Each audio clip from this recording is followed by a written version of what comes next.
Hello, everybody. How are you? Coming to you live from another beautiful day here in Pittsburgh, guys. And we're getting so much great reaction about this series of videos that I produced the last couple days about fan favorite players from the Penguins, the Steelers, the Pirates, players that have been not forgotten, but don't get as much press as some of the top names that everybody knows from those franchises over the years. But were fan favorites at the time. It might have been the 40s, the 50s. And then yesterday, somebody said, well, what about basketball? And I hadn't considered it because nobody really mentioned it, but of course, Pittsburgh had a National Basketball League, an NBA, National Basketball Association, NBA team for many years, since the inception of the league. It was one of the original teams in the league, and it even existed well before that. It was started in 1910, the Pittsburgh Pitstops, and unfortunately they folded in 2007 due to a myriad of political infighting, budgetary problems, and that'll be a whole separate video. But they make a good point. Just because the team folded doesn't mean there weren't fan favorites from that sport and that team as well. So I covered 3 players from the Pittsburgh Pitstops in a video yesterday. And that's what we're going to do in this video right here. Because basketball, you could say in a sense that the NBA is the premier sports league in this country. I know, you're saying it's NFL, but the NBA is a very well-run organization, and they don't seem to have near the problems that the NFL does, although certainly they have their challenges.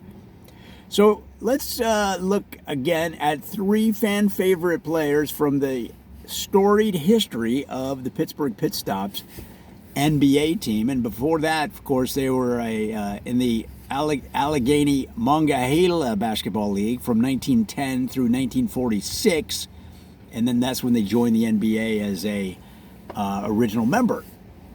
And if you go all the way back, now I'm not an expert. I'm just going by, these are 3 players. This topic came up, and these are 3 players that a guy in the line at Home Depot was telling me about. He's a longtime resident here in Bridgeville, and says he followed the team all his life and is an expert. So we'll just go by what he said. If you know different, let me know. But he said that in the early days, the 1920s, there was a player at that time named Gordon Tikar, and Gordon Tikar was a guy that nobody really knew his past. Like, he just kind of drifted into town. He's a drifter. He was he'd be like a kind of like a Music Man from like in that movie, in that play. He just would go from town to town, join a team for a while, get some checks, and then move on. And in those days, you just got to picture what it was like in 1910, 1915 when he was rolling around. It didn't have near the interest that there is in the National Basketball Association that teams have today. But professional teams existed, just like the Pitstops. But I mean, it was almost like a minimum wage job. Like if you were to apply for a job as a dishwasher or something like that, that's almost what it was. Because he would come up to a team and ask them if they needed some help, and depending on. Guys would quit teams because they got a better job at the factory, or guys would, leave town because they had to go to war or something.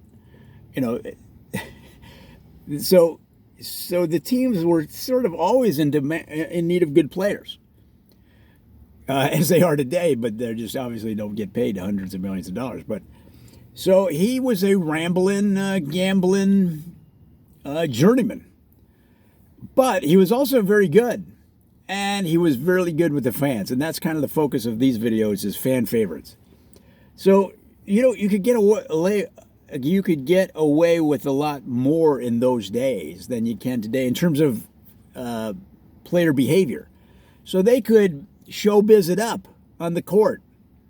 So every time he got the ball, he would shout out to the stands, and there might have been, 200 people in the stands, like a high school game almost. But he would say, "Hallelujah, it's basketball time." And then the place would crack up laughing. And then, of course, for the next weeks around Pittsburgh, people would be, on the bus. You'd hear somebody say, "Hallelujah, it's basketball time." Right? So he had that kind of appeal, that kind of showbiz. And like I said, he was a guy that made his living kind of being a glib town-to-town sale. He was almost like a salesman selling his basketball talent. And then he stayed with Pittsburgh as longer than any other team in his career, but of course the road beckoned, and he ultimately left eventually and went on to other teams. But to this day, he remains one of the fan favorites from the original days, the early days of the Pittsburgh Pitstops. Now, number 2, and again, if you know more about it, if you know more about the guy, let me know. We'll get it on here, guys. We have unlimited inventory. I can upload anything and everything I want. Well, not anything. Well, you can't upload anything. But I mean, regarding facts and history about these teams, let me know. We'll get it up there. All right, so number 2 on the list of fan favorites of the history of the Pittsburgh Pitstops is from the 30s. And again, this is before the NBA. NBA was 1946, I think.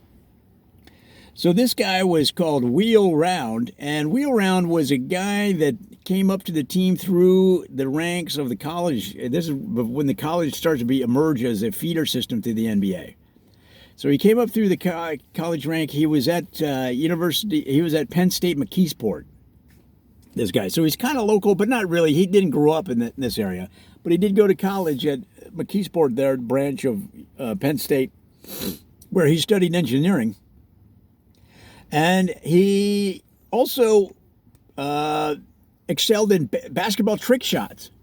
So that's what made him a fan favorite, was that he would use his trick shot ability, which it was just him and his brothers goofing around growing up. They developed all these crazy trick shots.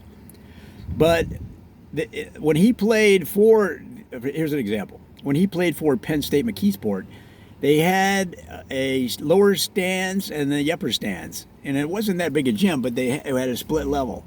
And so there was a railing. So he learned to roll the ball. He could shoot the ball from the floor, get it rolling up on that railing, again, splitting the upper and lower stand decks, and it would roll all the way around the arena, at which point it would bounce back onto the floor, and he'd take one shot and make the basket. Now, they would call the play back, right? The refs would say, you can't, that's not going to count, right? Obviously. But the fans loved it so much, they just let it fly. And remember, before the league we have today, you could get away with that kind of stuff because they were trying to generate interest in the league, and anything that got the fans up out of their seats and acting crazy and enthusiastic for the sport, they did it. So I would love to see that today, to see a player run a basketball around the top of an arena and have it come back. I would pay to see that.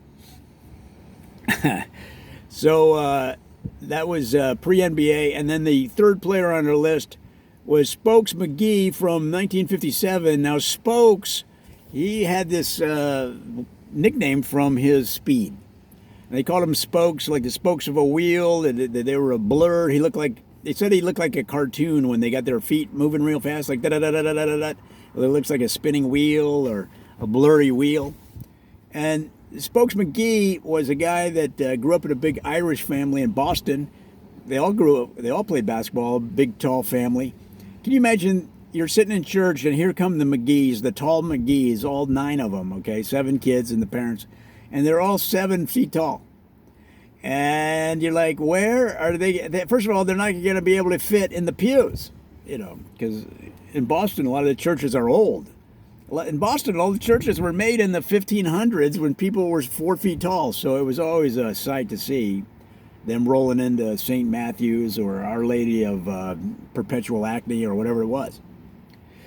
So Spokes, he wasn't the tallest of them, but he was the fastest. So he had the height and the speed that really made a difference for the pit stops during his era in the 50s. And a lot of people didn't expect that kind of speed from a tall guy. It's kind of like in the NFL. Sometimes you see a big man that has unbelievable speed. You're like, whoa. Kind of an Earl Campbell style body type that with Earl's kind of speed. Well, that's the way it was in the NBA. The big men, they weren't called on to be quick. They were just called on to be tall and get the jump shot and whatever. So he was one of the first that changed the nature of the league, the fabric of the league to super athletes that you see today that are both big, strong, and fast. And he was one of the first. So to just see this big guy come loping down the court at like 75 miles an hour and be able to dart in and out of the opposing team like a shadow moving around, he was a fan favorite. And plus, like all fan favorites, if you notice, most of the fan favorites in these videos all have some kind of ability to relate to people. And that's maybe a lesson we can all take from them, is that part of their popularity was how good they were with the fans. They didn't brush them off. They didn't act like a fashion icon that couldn't be touched. They didn't rush out of the dressing room. They met with them. They embraced them. They goofed around with them. They took pictures with their babies. And it takes a lot out of you. You're tired from the game and you want to go home, but it's not even increasing their own popularity. It's just a matter of appreciating the gift that the sport has given you, and doing something that you can to give back to the people that make it possible. So there you go, guys. 3 more fan favorites from the history, the bountiful basketball rich history of the Pittsburgh Pitstops that began play in 1910 and unfortunately folded it in 2007. My guess is because Pittsburgh is it's the 23rd largest market in the United States, and of course has such a deep sports history and love and fan base, that I'm sure the NBA is going to return. I don't know if it'll be the Pitstops, but we look forward to that. Even though there's other basketball in town, but obviously the NBA is probably the premier basketball league in the world right now.